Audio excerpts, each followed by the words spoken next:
So, introductory neuroscience and neuroinstrumentation. This is a demo on the membrane time constant, also called tau. It's denoted by the lowercase Greek letter tau. So, this demo is a complement to the lecture on axonology and neuronal biophysics. Okay.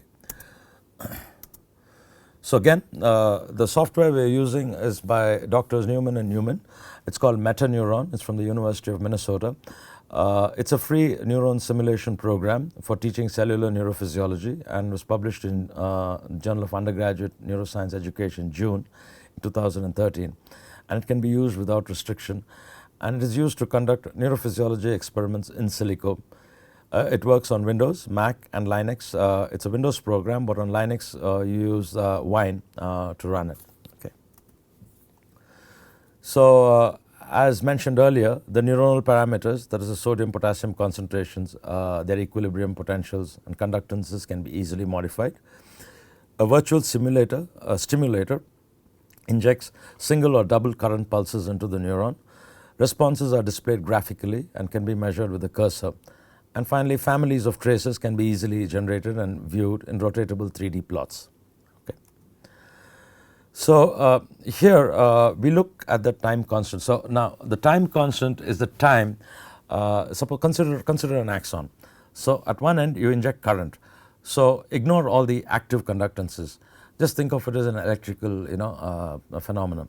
So how long does it take to decay? When you passively, if you inject a particular voltage here, how long does it go in the axon and decays? We're not talking about action potential. We're just talking of just the decay of a little bit of current which is injected at one point in the axon. Okay, so that's what this demo would show you. And here you see a current pulse being put in here. It's a little small. This red line which denotes the stimulus.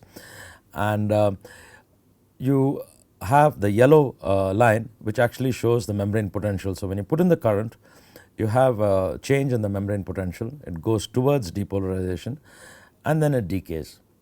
Now the purple line is the threshold for it to fire an action potential. We are not modeling those action potentials in this demo. We are just seeing what is the time course of this decay, of the potential when you inject it at one point in the axon. Okay. And this is important. Before we get into the demo, a little bit of background and also to remind you, the time constant affects many neuronal phenomena. First of all, it affects the time course of the neuron responses. I mean, how long does it take to get back to zero? Then it majorly affects the propagation of action potentials in axons. And most importantly, it affects also the summation of synaptic potentials. For example, if you have one synaptic potential, it doesn't reach threshold, but just before it decays, if you have another synaptic potential, again it doesn't reach threshold, but just before it decays, if you add a third one, then it hits threshold and then you have an action potential. Okay. Now this depends on tau, how long it takes to decay.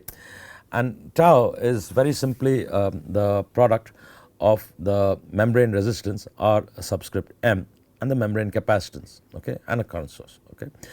And the membrane capacitance generally is assumed to be 1 microfarad per square centimeter. Membrane resistance, it depends on the axon, the dendrite, the neuron, what you're looking at. And in this demo, the value of the membrane resistance as well as the time course and the amplitude of the current source can be varied.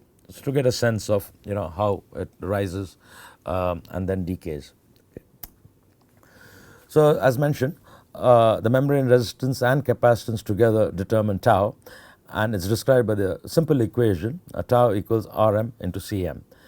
Again, in this demo, the neuron does not generate action potentials because we're just looking at these passive properties of the axon and not active conductances which give rise to the action potential.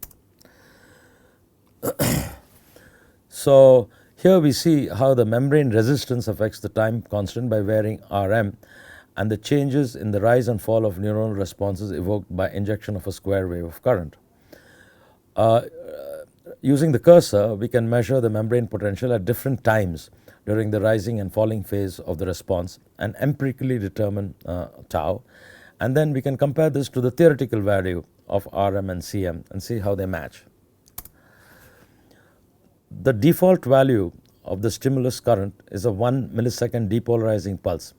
This is a very good approximation of the current generated by a fast excitatory synapse. When I say fast excitatory synapse, it assumes there are fast inhibitory synapses and also slow excitatory synapses and slow inhibitory synapses. But here we are looking at a fast excitatory synapse.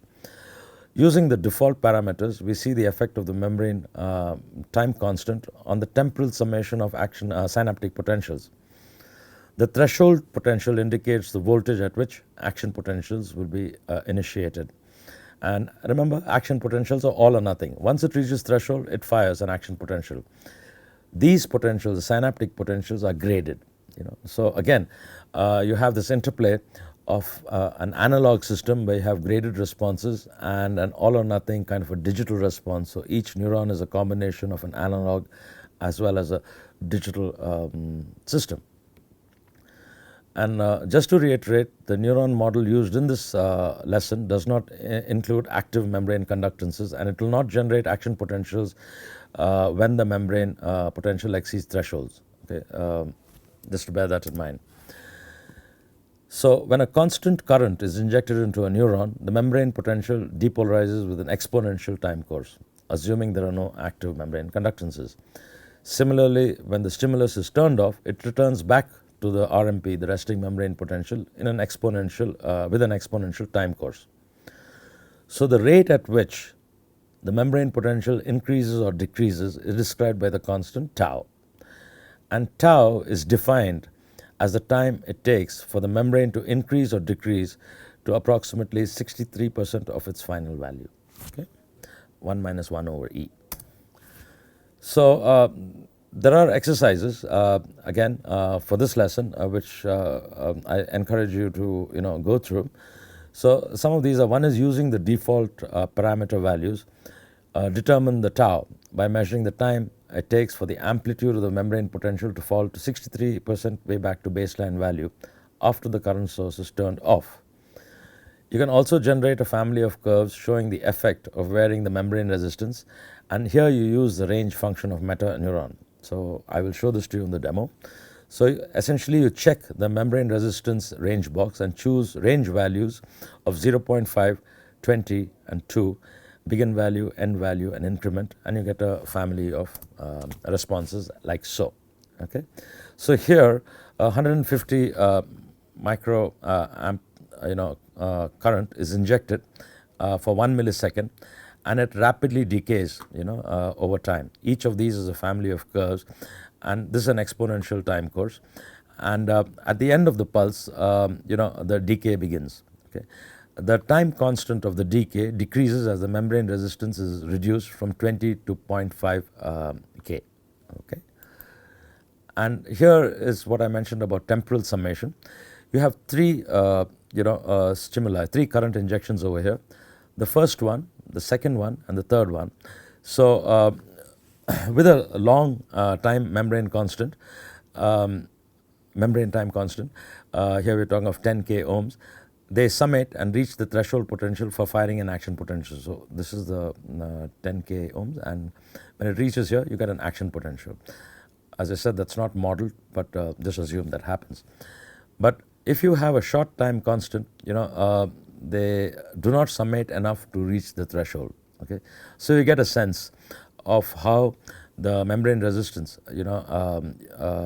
affects the firing of action potentials. Okay, I've opened meta-neuron and I have chosen lesson 2, which is the membrane time constant. Okay, briefly, on the left you have the membrane resistance, and here we have kept it, the default is 10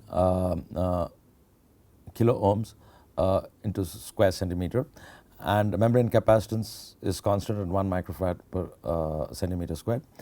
And the stimulus, we can put in the delay, we can put in the width, we can change the amplitude, we can change the period, and we can change the number of stimuli. Okay, and below is the 3D graph function, and I'll get to that just in a second. So briefly, the red line right below the plot, the trace, is the current injection, is the stimulus, and it's in microamps. The yellow trace is the membrane potential, how it changes and how it decays. and purple is the threshold. When it hits threshold, just in your mind think an action potential fires. Okay, so we'll start simply by changing the membrane resistance from 10 to 2. Okay, and you see it comes back to normal much earlier. Okay, now over here let's change the number of stimuli to 3. Okay, I hit enter. So you have 3, they sum. This is a little higher than this because it's coming in before it's completely decayed, and this is a little higher than this, comes back, but it does not, and it comes back to normal, but it does not hit the purple line, so it doesn't hit threshold, so there are no action potentials. Now if you change it back to 10, there you go. So you have nothing else has changed. We've just changed the membrane resistance. Okay, and you see the tau changes, and it takes much longer to decay, and by the third stimulus current injection it reaches threshold. So why does this happen? Okay, intuitively you can think of some of the current when it's just 2. We'll change it back to 2. It leaks out of the membrane, in the sides. Okay, it leaks out, and if the resistance is low, more of it leaks out, so it doesn't reach threshold. But if it's high, if it goes back to 10, then it is forced to go through the axon, the current, and that's why it reaches threshold. Okay, so now what we can do is we can actually we can change the delay. Let me go back to the default values. Okay, default value is the membrane resistance 10 k ohm centimeter squared, and okay, one thing I didn't mention is the way to change values without actually entering numbers into the box. So next to it is this button, so you can hit the button and move it, and you can see the tau increasing. Okay, or you can make it much shorter, and it goes so that's an easier way to change things rather than entering values each time. All right, so let's go back to default, and likewise with the number of stimuli. So you have 1, you have 2, 3, so you can keep doing this, so you don't have to keep entering values. And so you see that when it's 10, by about 3 it reaches threshold. Okay, and you can easily see that over here. And you can also change the sweep duration if you want to make it much shorter, more tangible, easier to see. So you can make it much shorter, or you can make it much longer. Okay, so let's go back to defaults, and we can have a range. So you can have a range of membrane resistances. So what you do is you click this box over here, and then this is activated, the range panel. Okay, so here you have a begin value of 0.5, an end value of 20, and it increments by 1. Okay, and the sweep duration, we saw that you can make it shorter. Okay, or this is making it longer, or you can make it much shorter, so you can see it in detail. Okay, and finally you can 3D graph it. Okay, so well, you can see it. It's not very prominent, but you can see the values increasing. And this is the voltage, and this is the time course over here, and you see the membrane resistance values. Another way of looking at it is this is traces, individual traces with all the increments shown over here. But you can also look at a surface, not so prominent over here, but you can, for the action potential and stuff, this is a useful way to look at things. Okay, so that's basically it as far as this demo is concerned.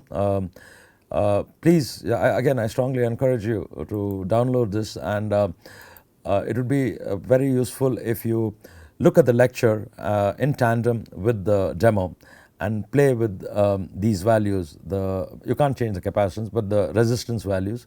You can look at the delay, the width, the amplitude, period, etc., and get a good sense of how it actually works. In my experience, I found that this is a better way to understand tau rather than dry, dreary numbers where you keep calculating RM into CM. So all the very best. Thank you.